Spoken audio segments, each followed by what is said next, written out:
This video completely describes about the dengue fever, its complications, signs and symptoms as well as the diagnostic test.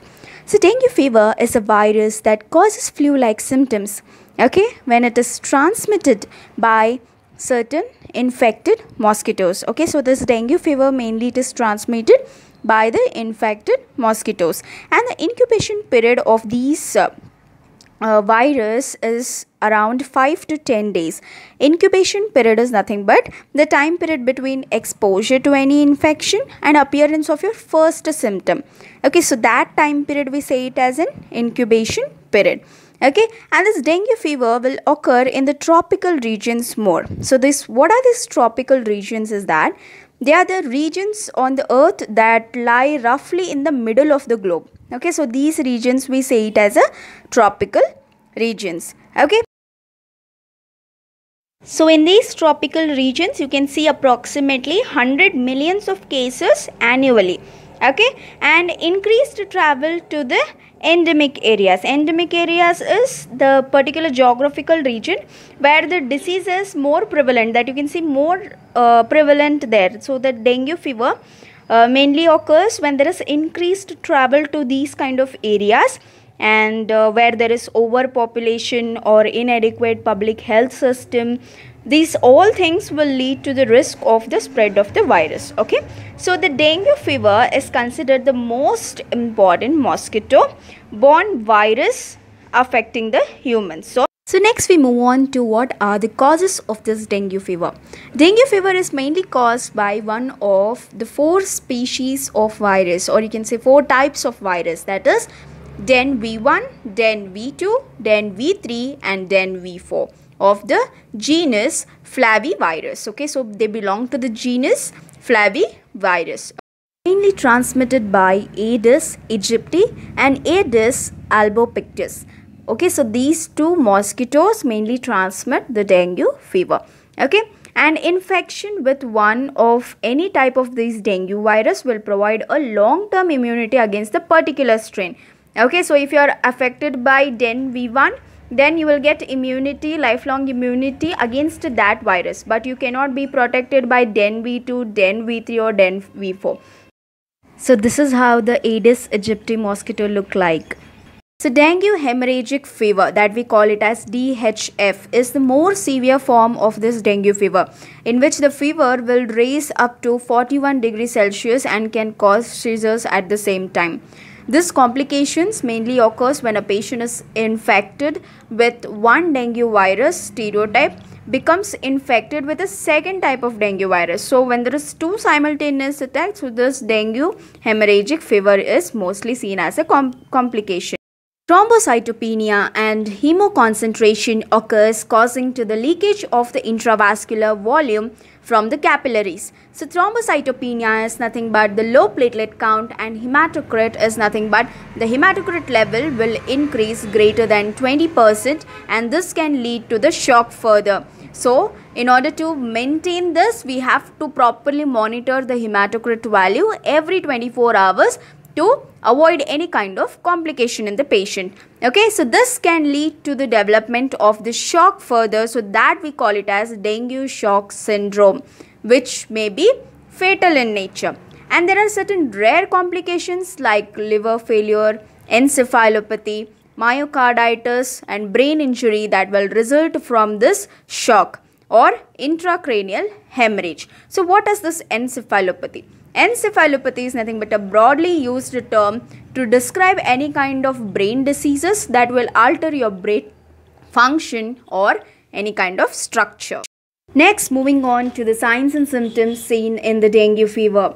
It will mainly produce first the flu-like symptoms, that is nothing but you have weakness, you have malaise, you have frontal headache, you have eye pain, you have bone, joint, muscle pain.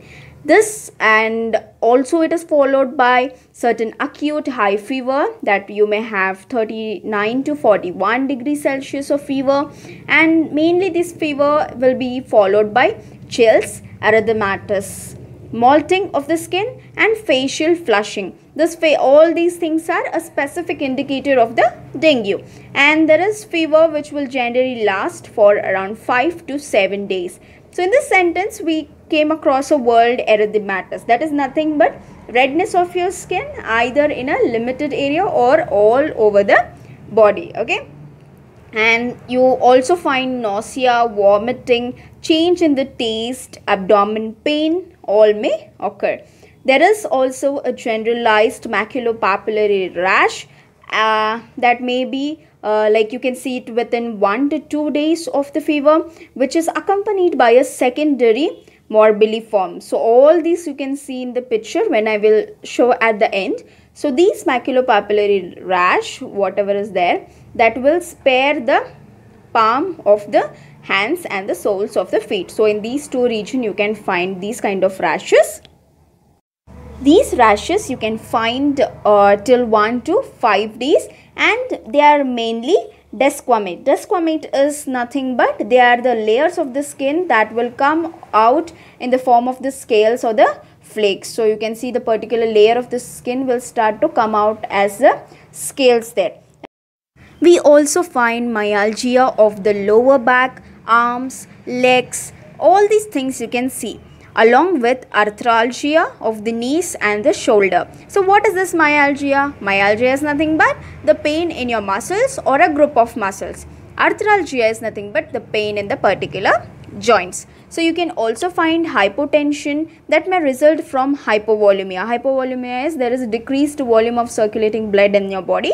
So you find hypotension at that time. Then you can also find acute symptoms that will last approximately 1 week, but weakness, anorexia, all you can see lingering for several more weeks.